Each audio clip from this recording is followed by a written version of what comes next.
İnşallah bugünkü dersimiz olacak Rusya 1. Dünya Müharibəsindən sonraki dövrdə. Bildiyimiz kimi Rusiyada 1917-ci ildə fevral burjuwa inqilabı baş vermişdir.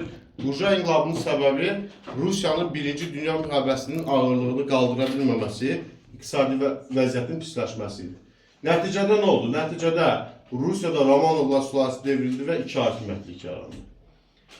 İki hakimiyyətlik necə yarandı? Bir tərəfdə vardı müvəqqəti hökumət. Müvəqqəti hökumət deməli, mülkədarların və sahibkarların mənafelerindən çıxış edirdi. İkinci tərəfdə Sovet hökuməti vardı. Sovet hökuməti də özünü fəhlələrin, kəndlərin müdafiəçisi kimi qələbə verirdi. 1917-ci ilin avqustunda Rusiyada qiyam baş verdi, Kornilov qiyamı. Müvəqqəti hökumətin çatışmaya cəhəti nə idi? Birinci növbədə onun vahid fəaliyyət proqramı yox idi və ikinci növbədə də müharibəni hələ də davam etdirirdi. 1917-ci il sentyabr ayının 1-də Rusiya Respublika elan olundu.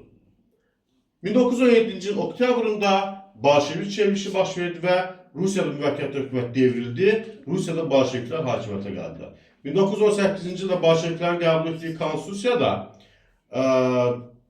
hakimiyyətin proletariat diktaturasına mənsubluğu göstərildi. Proletariat diktaturası nədir?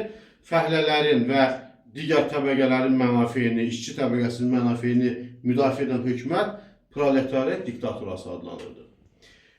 1921-ci ildə xarici siyasətdə, burada yerlərini aşağı yuxarı yazmışam. 1921-ci ildə xarici siyasətdə İran, Türkiyə və Əfqanistanla müqavilə bağlanılıb.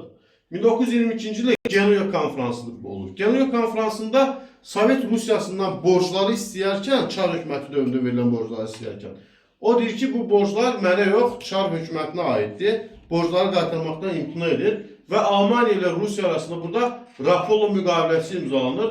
Rapallo müqaviləsinə görə bunların hər ikisi iqtisadi böhrandan çıxa bilir. Sovet Rusiyası, yəni 1922-ci il dekabrın 30-una qədər Sovet Rusiyası, bu SSR rəsmən hələ elan olunmamışdır. Hərbi kommunizm siyasətindən istifadə etmişlər Bolşeviklər. Müharibədə qalib gəlmək və bu siyasət 1918-21-ci illərə aid edir.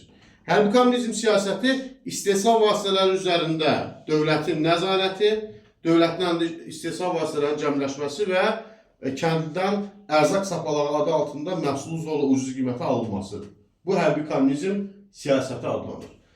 İqtisadi vəziyyətin getdikcə pisləşməsi və əhalinin narazılığını görən Bolşeviklər 1921-25-ci illərdə yeni iqtisadi siyasət irəli sürürdülər.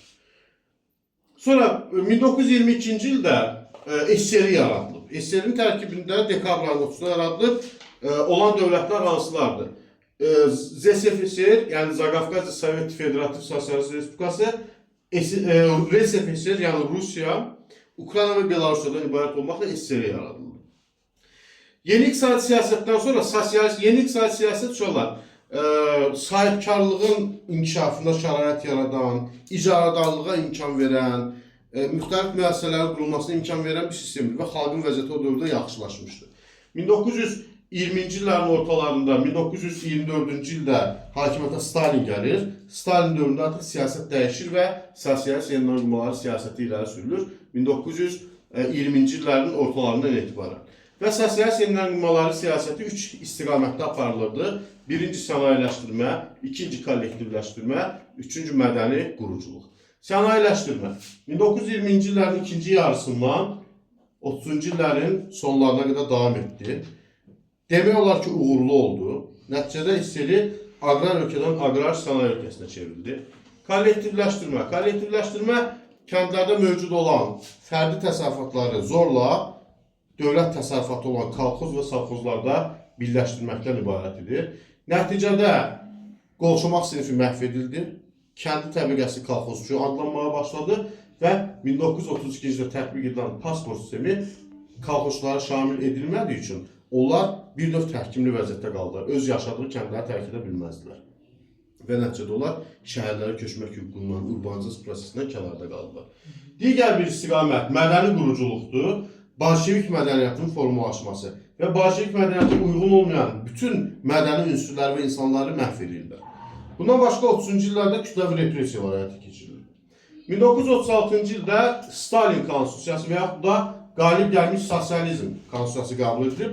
Bu konstitusiyaya əsasən SSR-də hakimiyyətin, real hakimiyyətin Komünist Partiyasına mənsub olduğu rəsmən təsdiq edildi.